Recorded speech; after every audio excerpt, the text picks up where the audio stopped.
메갈로돈은 지금까지 살았던 상어 중 가장 큰 상어였어요. 뿐만 아니라 지구 역사상 가장 큰 물고기 중 하나이자 가장 큰 포식자죠.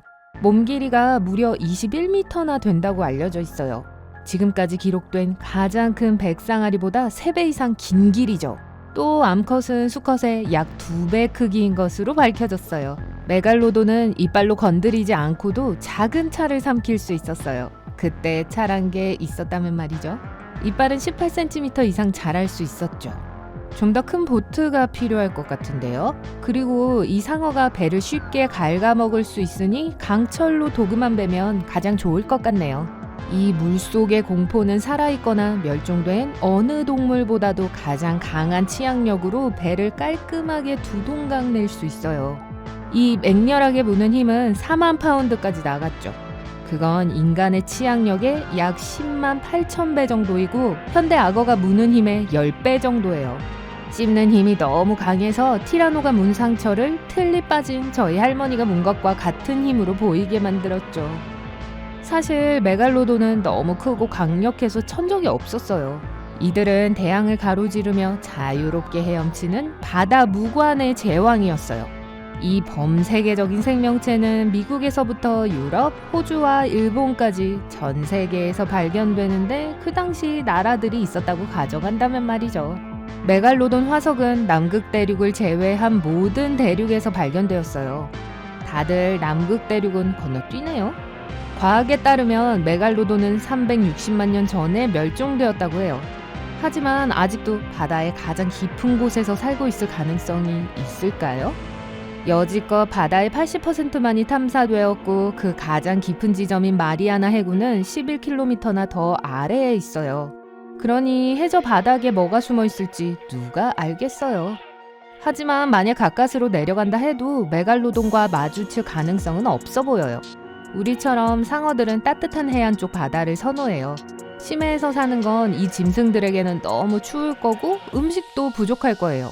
또 거대한 수압에 의해 찌그러지는 걸 피하기 위해 몸 전체를 진화시켜야 했을 거예요. 아직 근처에 있을 것 같진 않지만 불가능한 일은 아니에요. 만약 여러분이 상어와 마주친다 해도 다행인 건 상어가 여러분을 잡아먹을 것 같진 않아요. 여러분이 친구 몇 명을 데리고 가더라도 메갈로돈에겐 너무 적은 식사량이에요. 이 녀석은 길이가 15m 이상 되는 고래를 먹어요. 그런데 해변 파티를 여는 거라면 얘기가 다르죠? 수영하는 사람들로 가득한 해변에서 이 상어는 몰래 기어 올라와 씹지도 않고 몇 명의 사람들을 거대한 입속으로 집어넣을 거예요. 하지만 잠깐만요. 되감아 볼게요. 상어가 어떻게 15m 길이의 고래를 잡을까요? 우선 지느러미를 물어 뜯어 고래가 헤엄쳐 도망갈 수 없게 만들어요. 그런 다음 태평스럽게 조각조각 씹어먹는 거죠. 이 어마어마한 크기의 상어들은 단지 자신의 생명을 유지하기 위해 매일 1톤 이상의 음식을 섭취해야 했어요. 저처럼요. 그 모든 음식들이 메갈로돈의 무게를 엄청 나가게 만들었죠.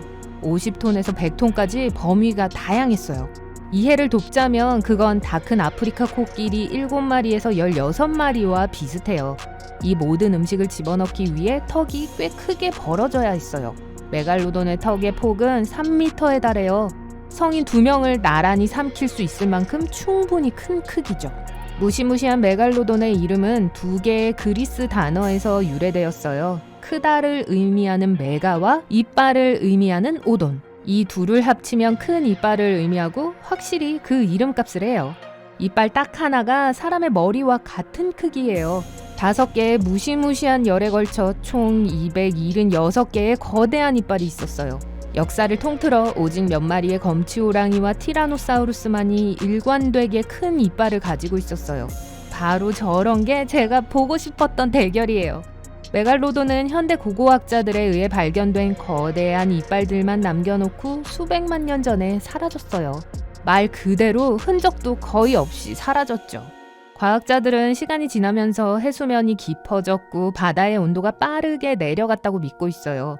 바다가 차가워지고 먹이사슬의 밑바닥에 있던 동물의 수가 급감하면서 모든 해양 생물의 3분의 1 이상이 멸종되었어요.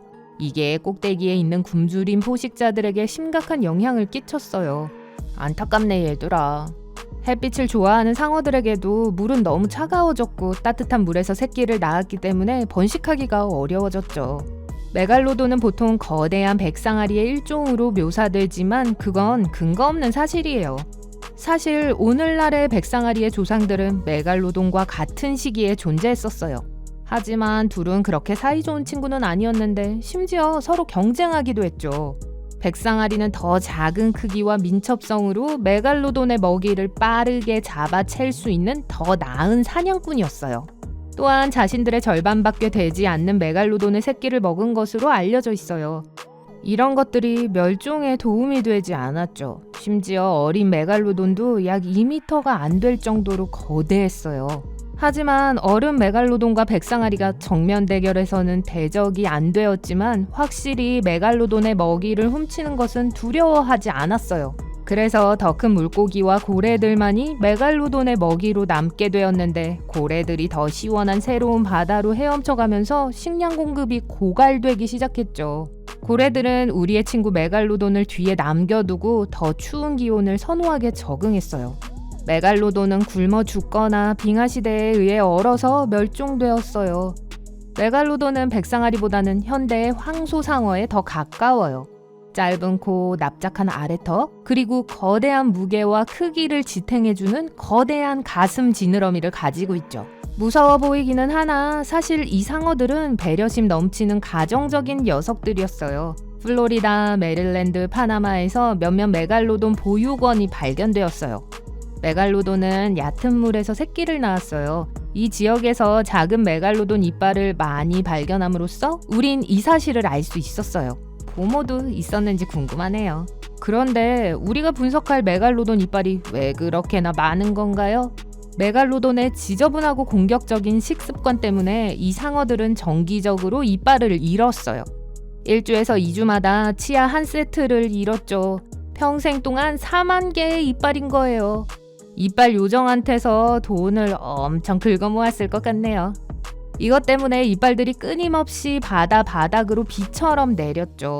우리에겐 다행스럽게도 이게 상어의 뼈대 중 가장 단단한 부분이기도 해서 많은 이빨들이 화석화되어 보존될 수 있었죠. 처음으로 메갈로돈의 이빨을 찾았을 때 사람들이 혼란스러웠다 해도 과언이 아니에요. 초기의 발견가들은 그 이빨을 고대 뱀 생물체의 돌로 된 혀라고 생각했어요. 그들은 심지어 그것들을 돌혀라고 부르곤 했죠. 비록 그랬으면 꽤 멋졌을 테지만 메갈로돈이 공룡과 같은 시기에 존재했다는 것도 사람들이 흔히 하는 오해예요. 공룡들은 약 6,600만 년 전에 멸종되었지만 메갈로돈은 그보다 훨씬 후에 나타났어요. 가장 오래된 메갈로돈 화석은 약 2,300만 년밖에 되지 않았지만 정확한 연대를 집어내긴 어려워요. 어쨌든 그땐 아직 달력이란 게 발명되지 않았었거든요. 메갈로돈은 인간이 진화하기 훨씬 전에 멸종되었어요. 최초의 인류를 화려하게 부르는 이름인 초기 호모사피엔스는 약 250만 년 전에 출현했어요. 하지만 메갈로돈 상어가 멸종하지 않았다면요? 고래의 개체수는 이 녀석들이 마지막으로 있은 이후로 급격히 감소했습니다. 그러니 이 녀석들이 씹어먹을 고래의 수가 훨씬 줄어들었을 거예요. 또한 고래들은 훨씬 더 똑똑해졌고 포획하기 훨씬 더 어렵게 새로운 방어 동작을 배웠어요. 이들은 매일 약 12톤의 음식을 먹었던 걸로 추정돼요. 만약 여전히 이들이 존재하고 그렇게 많이 먹는다면 더 작은 물고기를 먹을 수밖에 없을 거고 우리 인간들이 먹고 살 만한 큰 물고기가 거의 없어질 거예요. 개구쟁이 메갈로돈들은 또 어선을 추적할 수 있고 선원들이 열심히 일해 잡은 물고기들을 훔칠 수도 있어요. 여러분의 동네 슈퍼마켓의 통로에 훨씬 적은 양의 생선을 볼 수 있게 될 거라 해도 과언이 아니에요. 해양 온도가 다시 뜨거워짐에 따라 상어들도 그 어느 때보다 더 빨리 번식하고 번성하게 될 거예요. 물속에 점점 더 많은 이런 거대한 포식 상어들이 늘면서 우리의 물고기 공급량을 더 감소시키게 되겠죠. 또한 화물선과 유람선에도 엄청난 문제를 일으키게 될 거예요. 갑판에서 일광욕을 하고 있는데 이 나쁜 녀석들 중 하나와 접촉하는 걸 상상해보세요. 심지어 해수욕하는 사람들도 큰 타격을 받게 될 거예요. 메갈로돈은 얕은 물에서 새끼를 낳기 때문에 우리가 좋아하던 많은 해변들이 빠르게 위험한 아기 상어 수유장이 될 거예요. 그 비치발리볼 경기하던 사람들 어디로 갔어요? 방금 여기서 놀고 있었는데.